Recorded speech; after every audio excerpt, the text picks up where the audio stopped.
Ada beberapa pertanyaan yang dikirim melalui WhatsApp, antara lain,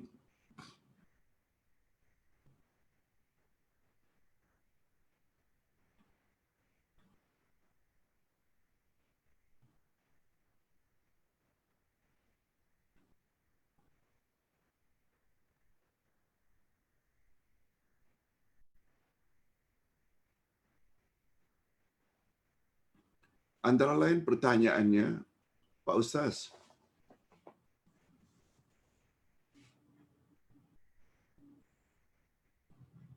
kepada yang ada keuzuran untuk ke bilik air, bolehkah ambil uduk dengan menggunakan baby wipe sebagai pengganti air? Ustaz tidak begitu pasti baby wipe ini dalam bentuk tisu basah ke atau macam mana. Ini andai kata. Yang dimaksudkan baby wipe itu adalah tisu basah. Ini andai kata. Ustaz tidak begitu pasti apa maksudnya baby wipe.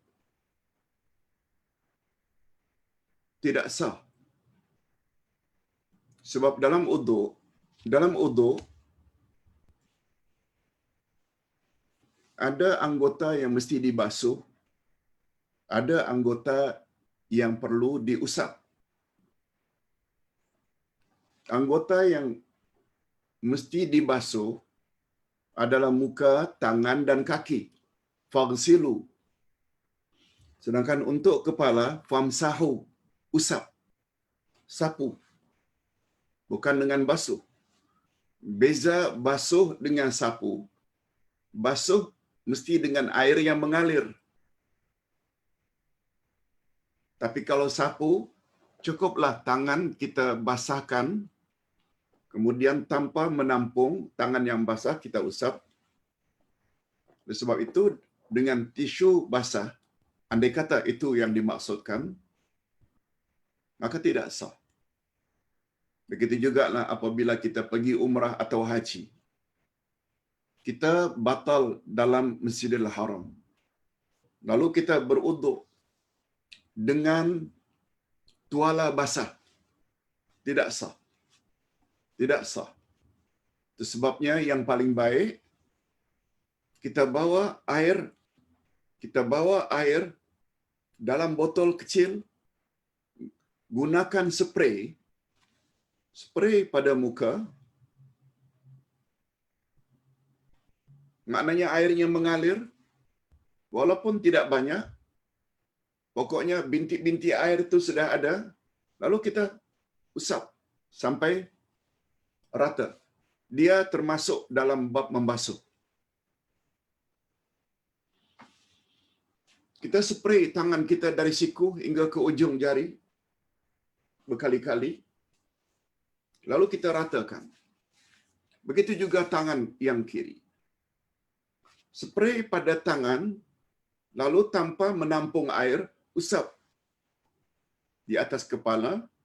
Yang memakai serban, boleh di atas serban. Yang memakai mini telkung, boleh di atas mini telkung. Sebab begitu, amalan para sahabat di zaman Nabi SAW. Tapi bila ketayap, tidak. Sebab ketayap mudah diangkat. Tapi serban, cukup kata Nabi di atas serban saja. Jadi dikiaskan dengan mini telkung hari ini, cukup di atas mini telkung saja.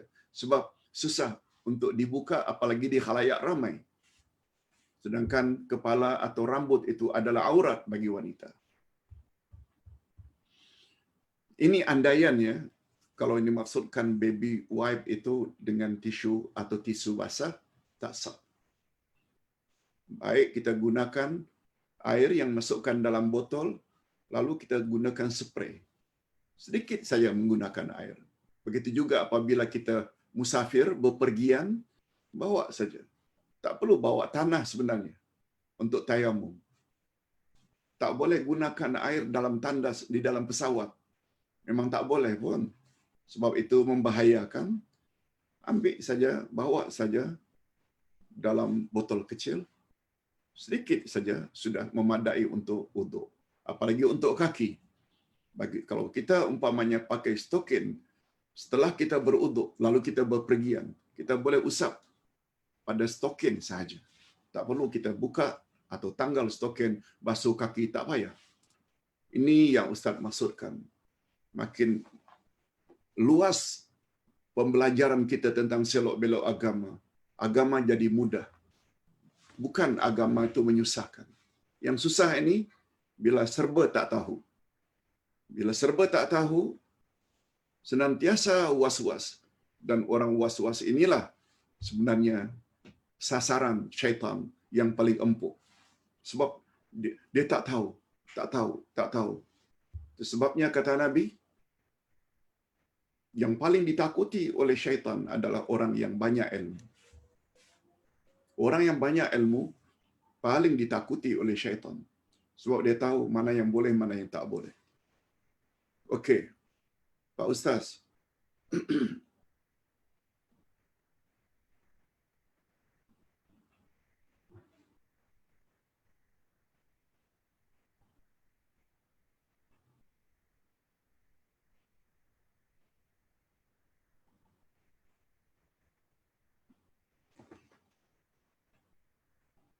Ustaz, saya ingin tanya,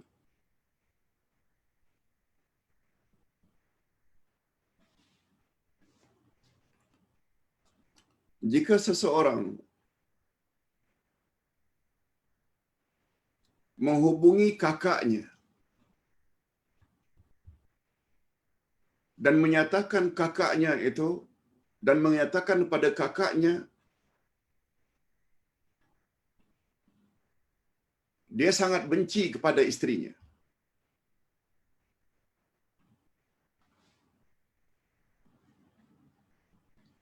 Melalui telefon. Bila seseorang mengatakan kepada kakaknya, A mengatakan kepada B, B itu kakaknya, yang dia benci kepada istrinya.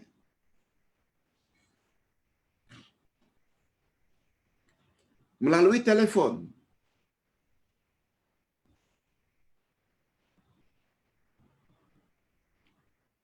Sedangkan istrinya berada di dekatnya. C, istrinya berada di dekatnya. Sama ada dia tahukah atau dia tidak tahukah, istrinya datang, barangkali dia tak perasan, menyatakan kepada kakaknya, A mengatakan pada B, kakaknya, yang dia benci istrinya. Dia tak suka pada istrinya. Istrinya dengar. Lalu terjadilah pergaduhan. Sebab A memburuk-burukkan tentang C, istrinya, kepada kakaknya, yang C ini istrinya dengar semua itu. Yang mustahak dia menyatakan kebenciannya tentang istrinya kepada kakaknya. Pertanyaan, jatuh ke talaknya, Ustaz? Jatuh ke talaknya? Ustaz jawab.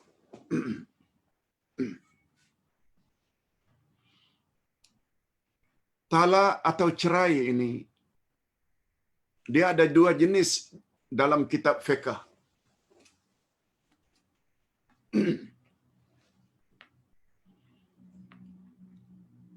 Bukan talak raj'i, talak bain. Talak raj'i iaitu talak yang kita boleh rujuk, iaitu terbatas pada talak satu atau talak dua. Talak bain iaitu talak yang kita tak boleh rujuk lagi.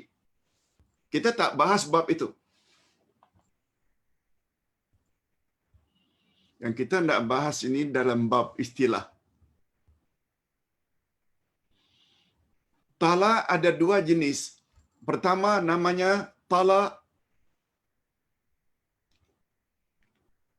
kinayah. Yang kedua, talak sarih. Talak sarih ini, talak itu cerai, divorce, sarih, yaitu talak yang jelas dan nyata. Aku ceraikan engkau. Sarih, nyata. Aku talakkan engkau. Divorce engkau. Tak kiralah dalam bahasa apapun yang membawa makna talak, cerai, pisah. English barangkali ada istilahnya, China ada istilahnya, India ada, sebab talak itu bahasa Arab. Dalam bahasa kita cerai atau pisah. Saya sudah berpisah dengannya. Membawa makna cerai. Itu dalam kategori talak sarih, talak yang nyata.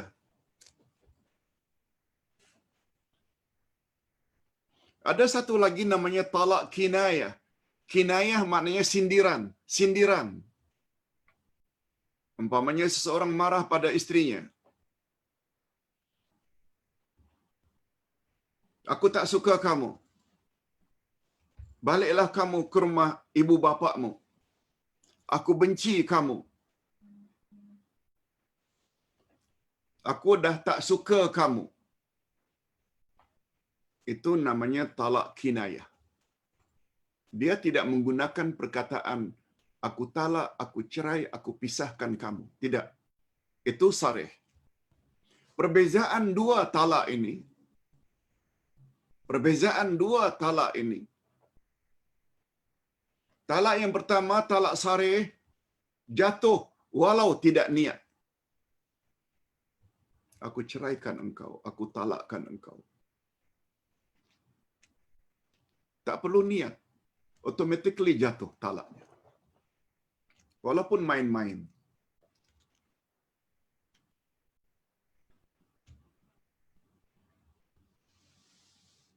Tetapi talak kinayah, talak sindiran, baliklah kamu ke rumah ibu bapakmu, lalu istrinya pun balik.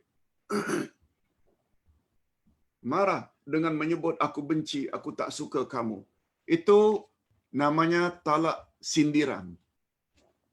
Dan talak sindiran hanya jatuh bila diikuti dengan niat talak. Bila diikuti dengan niat cerai. Kalau sekedar marah tapi tidak berniat untuk cerai, dia tidak jatuh talak. Jadi atas dasar itu, kalau tadi seseorang suami yang menceritakan pada kakaknya, dia benci istrinya, dia tak suka kepada istrinya, itu termasuk talak kinayah. Tergantung pada niatnya. Dan niat itu boleh ditanya kepada si suami itu sendiri. Abang niat cerai ke dengan ungkapan itu? Kalau suami kata tidak, aku hanya marah saja. Dan kata ulama fiqh, apa yang suami katakan itulah yang kita perlu ambil panduan. Jangan pula kita reka-reka suami dah cakap macam itu, dah suruh aku balik, lalu kita mengambil keputusan, dia dah ceraikan kita. No. Kata-kata yang boleh diambil atau diguna pakai untuk penentuan hukum adalah kenyataan daripada suami sendiri. Kalau isteri tanya, abang cakap macam itu, marah-marah itu, ada niat tak talak ke? Tak, aku hanya marah saja. Boleh diambil kira kata-kata itu. Kalau dikatakan aku ada niat talak, memang cerai. Wallahu a'lam. Wallahu a'lam. Hadirin dan hadirat rahimakumullah. Ya, Ustaz tengok lagi kalau ada pertanyaan. Alhamdulillah, nampaknya untuk hari ini tidak ada apa-apa pertanyaan. Terima kasih kepada semua. Mudah-mudahan kita jumpa lagi insya-Allah esok dengan recording pada hari Jumaat. Dan lusa, hari Sabtu dan hari Ahad, kita jumpa lagi dalam bentuk live. Hari Khamis, hari Jumaat, hari Sabtu dengan tafsir, kalau tak salah, surat At-Tin. Dan hari Ahad pula, jam 10.30 kita akan jumpa dengan akidah. Masih lagi tentang sihir. Segala yang baik-baik yang Ustaz dapat jelaskan pada hari ini adalah datangnya ilham daripada Allah. Sedangkan kalau ada kekurangan, itu daripada sikap dan sifat kekurangan Ustaz sendiri. Ustaz ingin ingatkan balik, Ustaz hanya akan menyediakan nota ini sampai bulan November saja. Oleh sebab itu, cuba-cubalah kongsi-kongsi dengan kawan untuk share kalau ada buku. Dan kalau tidak ada buku pun, pesan sekarang. InsyaAllah, dalam bulan Disember, kita akan gunakan buku. InsyaAllah. Wabillahi taufiq wal hidayah. Wassalamualaikum warahmatullahi wabarakatuh.